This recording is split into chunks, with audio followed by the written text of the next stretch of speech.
Job Creators Alliance member Bob Luddy, not surprised. He says Washington regulations almost always hit small business owners hardest. Bob?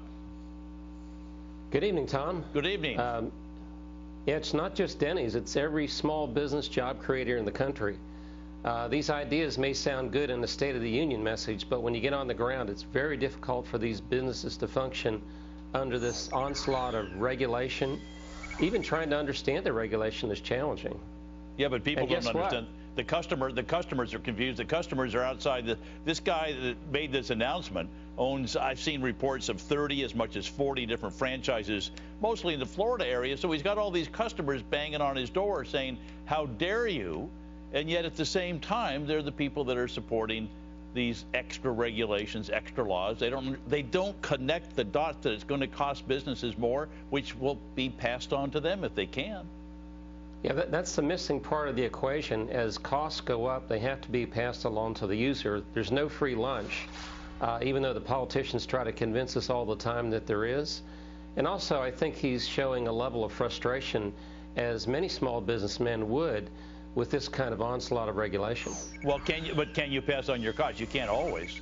That's the problem.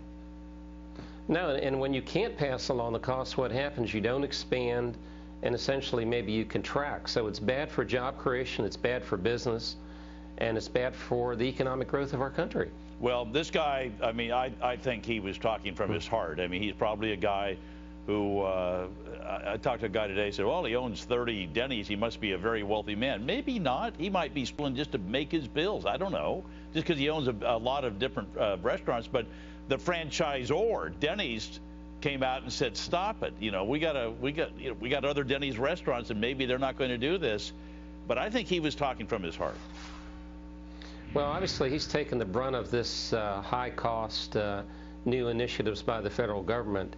And what should be happening is the federal and all governments at all levels should be cooperating with the job creators, which is what we're trying to encourage them to do, so that we not only create more jobs, but more economic growth and more income growth for the middle class.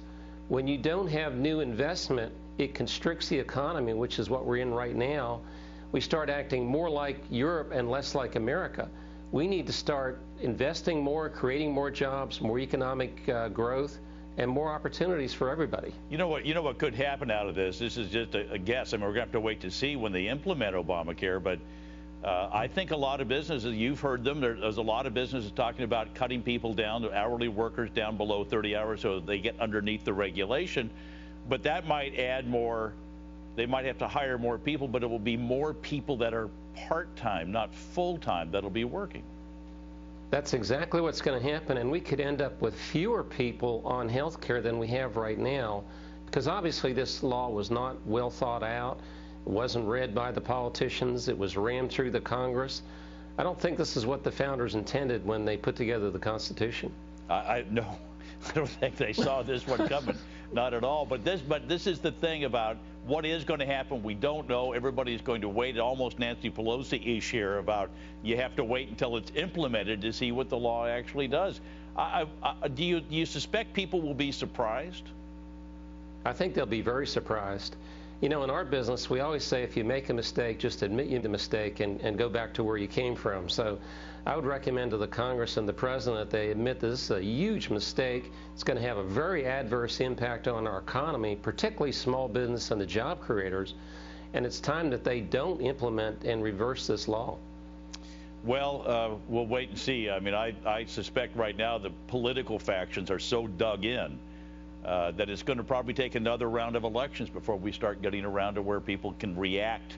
Because it's not until 2013 we get a lot of this Obamacare regulation and taxes, but 2014 is when the big enchilada hits. Yeah, every single year it's going to be more taxes and more regulation, which means we're going to have consistently high unemployment. And they talk about taxing the rich doesn't hurt the rich. Well, you know what? It really hurts investment. It hurts new jobs, which is the message we're trying to get out from the job creators. Yeah. Well, investment creates jobs and economic growth. You guys at Job Creators do a great job. You've all been job creators, so you know how to do it. Bob Luddy, thank you so much. I appreciate you coming on. Pleasure to be with you, Tom. You bet. Well, next.